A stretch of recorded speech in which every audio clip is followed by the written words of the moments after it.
2023 সালের 15 এপ্রিল সুদানের রাজধানী খার্তুমে হঠাৎ শুরু হয় ভয়াবহ সংঘর্ষ। দুই সামরিক নেতার ক্ষমতার দ্বন্দ্বে পুরো দেশ পরিণত হয় এক যুদ্ধক্ষেত্রে।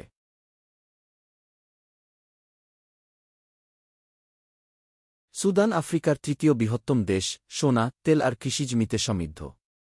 1956 সালে ব্রিটিশ ইজিপ্টিয়ান শাসন থেকে স্বাধীন হয়, কিন্তু তারপর থেকে দেশটি ভুগেছে অন্তহীন যুদ্ধ, সামরিক অভ্যুত্থান আর দুর্নীতিতে। 2011 সালে দক্ষিণ সুদান আলাদা হলেও উত্তরে শান্তি ফেরেনি। প্রায় 30 বছর দেশ শাসন করেন একনায়ক ওমর আল-বশির। তার শাসনে ঘটে দারফুর গণহত্যা ও ভয়াবহ মানবাধিকার লঙ্ঘন।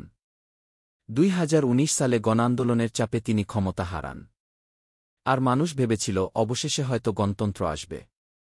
একদিকে সেনাপ্রধান আবদেল ফাত্তাহ আল বুরহান, অন্যদিকে আধাসামরিক বাহিনী র্যাপিড সাপোর্ট ফোর্সেস বা আরএসএফের নেতা মোহাম্মদ হামদান দাগালো ওরফে হেমেদ্দি।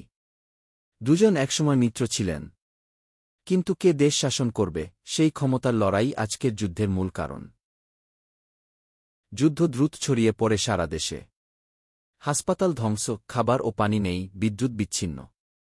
জাতিসংঘ জানিয়েছে 1 কোটিরও বেশি মানুষ গৃহহীন, যা বর্তমান বিশ্বের অন্যতম বৃহৎ মানবিক সংকট। এই যুদ্ধ শুধু সুদানের নয়, এখন এটি আঞ্চলিক ও বৈশ্বিক স্বার্থের খেলায় পরিণত হয়েছে। মিশর সমর্থন দিচ্ছে সেনাবাহিনীকে। সংযুক্ত আরব আমিরাতের বিরুদ্ধে অভিযোগ, তারা আরএসএফকে অস্ত্র দিচ্ছে। আর রাশিয়ার ওয়াগনার গ্রুপ চায় সুদানের সোনার খনি নিয়ন্ত্রণে রাখতে। এ যেন এক প্রক্সি যুদ্ধ, যেখানে সাধারণ মানুষই মূল বলি। 2025 সালেও যুদ্ধ থামেনি। রাজধানী খার্তুম আজ ধ্বংসস্তূপে পরিণত হয়েছে। দারফুরে আবারও জাতিগত সহিংসতা শুরু হয়েছে। জাতিসংঘ জানায় প্রতিদিন গড়ে 70 জনেরও বেশি মানুষ নিহত হচ্ছে, আর প্রায় 2 কোটি মানুষ জরুরি খাদ্য সহায়তার অপেক্ষায়। তবুও সুদানের মানুষ হাল ছাড়েনি। তারা এখনও বিশ্বাস করে একদিন শান্তি ফিরে আসবে। আমরা হয়তো খবরের পাতায় কম দেখি, কিন্তু তাদের জন্য এই যুদ্ধই প্রতিদিনের বাস্তবতা। বেঁচে থাকার আর আশার লড়াই।